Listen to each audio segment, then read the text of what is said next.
I go to Norfolk and I'm the captain of the team, and I'm okay. I'm never in my head. I'm never going to play an NHL game again, and I'm okay with it. I played in Toronto, I played in Buffalo, played in Montreal. I didn't. People thought I'd never play a game. I was happy, and I was happy to be a leader in the minors, and I wanted to play in the NHL. Sure. So 2 months into the season, maybe three. Okay, I'm going for a pregame nap in Norfolk, and I don't shut up my phone, and the phone rings. It's the assistant GM to Tampa, and they said, "Z, you got called up." I said, really? Like to the Lightning? Yeah, to Lightning.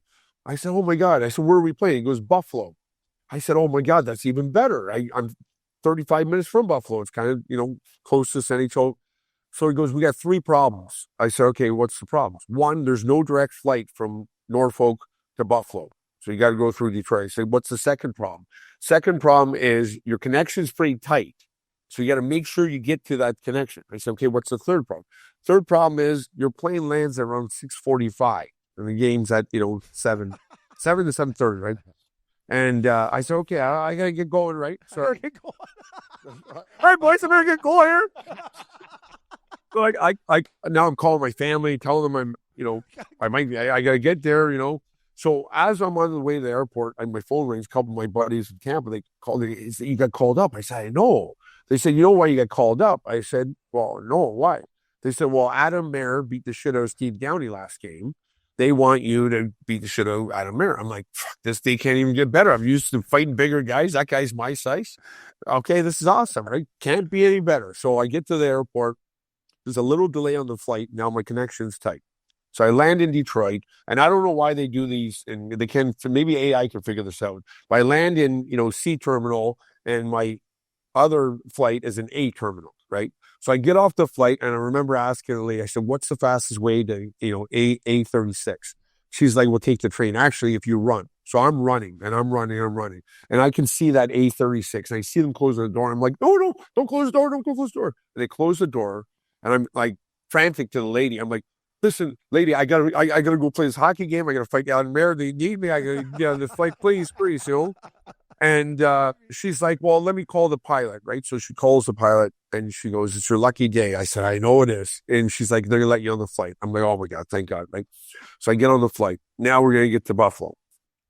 So we land in Buffalo. They said there's gonna be someone with your name, Zenon Konopka, and that driver will take you straight to the ring. He knows you're late. Don't worry. So I land. I looking through the airport for this guy. Look, where is this guy? There he is. Okay. I'm like, buddy, we got to get to the rink. I got to fight Adam Mayer. We got a big, I got to get there, right? He goes, yeah, no, I know. Don't worry. I got you. Like, so we're waiting for my equipment, my sticks, and we're waiting. And now the stuff's coming out. My stuff's not coming out. So the guy goes, it's probably an oversize. I'm like, oh yeah, you're right. Let's go to oversize. I'm like, we got to get going here. He goes, no, I know. Let's go to oversize. So we go oversize. There's nothing oversized. So we tell the guy, is there any hockey stuff back there? Hockey stick, hockey equipment? He goes, let me check in the back. Comes out. He goes, no.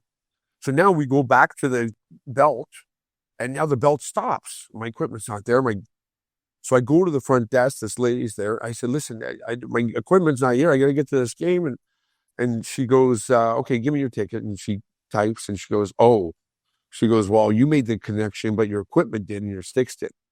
I'm like, oh my God, no. I was having such a great day, So I called the team ops guy, and I said, listen, my equipment didn't come. He goes, okay, listen, we knew it could happen. Like, don't worry. He goes, what I do know is you're going to Montreal after the game. So just tell the guy to bring you back. He'll go get your stuff, sit in the press box. And I said, okay. So I'm walking out of the airport. So I call this guy back, the team ops guy. I go, hey, listen, are we playing short, or someone's going to play for me? He goes, no, we're playing short. Guys have the flu, and that's why, even though you were late, you're going to still play. I said, listen, I know I got to fight Adam Mayer. If I find some equipment, can I play? Like, all I got to do is go fight him. And he goes, what do you mean? I said, well, I live like 35 minutes from Buffalo. Like, if I can find some equipment, right? He goes, I don't know how to answer that, but let me call the GM. I'll get back to you, right? So he calls me back. He goes, all right. They said, sure, if you find some equipment, you can quote, right? So my one buddy, Mike Swartneski, okay, he worked for Monkey Sports, like a sports store, and I knew he couldn't come to the game, and he was that guy that always had his equipment in his back seat. Never aired it out. Just one of them, right? So I call. I go, Mike. He goes, aren't you supposed to be at the game? I said, do you have your equipment in car? He goes, yeah. I said, you got to get to Buffalo right away. He goes, are you okay? I'm like, just get to Buffalo. And they had the driver wait for him at the border and escort him in. So he comes in the room. Now the game started by now, after all this, right? So I come in, and now the trainers are pretty excited about this. They think it's pretty funny. Hilarious, right? Yeah. So my buddy comes, and he says, he's like, am I allowed to stay for the game? I'm like, yeah, I think so. I'm like, is he allowed to stay for the game? And he's like, yeah, just get dressed. Just get dressed. So the trainer's like, what kind of curve do you use? I said, Medano. He goes, okay, I'll tape you up the stick. Just give me a shovel for right. Yeah. Not that I need this stick, really, but okay. So now skates aren't like putting running shoes on, right? This is my buddy's skates. God knows when they were sharpened, whatever. But I'm like, whatever. I got to fight this guy, right? So now it's like pretty far into the first period, okay? And I'm like, okay, I need my stick, right? So they give me my stick. I'm like, I'm left-handed, boys, right? They're like, oh, sorry. I'm like, I'm really high in the depth charts now. You don't even know if I go away and shoot. I was in training camp, guys, you know? So they got to tape up another stick. So they tape up another stick. So I get on the bench, and Rick Tocket's the coach, right? I'm like, Tock, hey, I said, I know I got to fight Mairds. It's like, you know, he goes, well, do you want a couple shifts to warm up? I said, Talk. I'm not, you know, I'm more worried about being -2 than getting my nose broke for the 14th time. Just let me go fight him. He's like, okay, you see him, you go. Don't like, you know.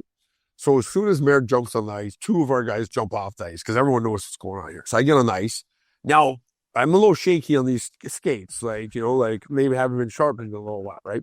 So now he kind of goes, and I chase after him. He moves the puck, and I kind of drop one of my gloves. I'm like, drop your gloves. He's like, I'm not fighting you. I'm like, you're fighting me. And I kind of lose my balance and bump into him.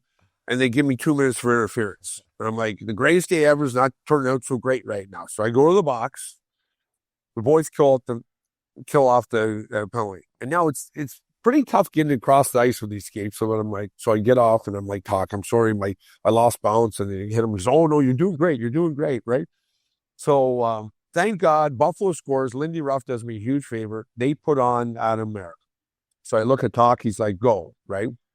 And so then so I go to the face-off, and he's taking the face-off. And I'm like, we're going. He goes, I'm not fighting you.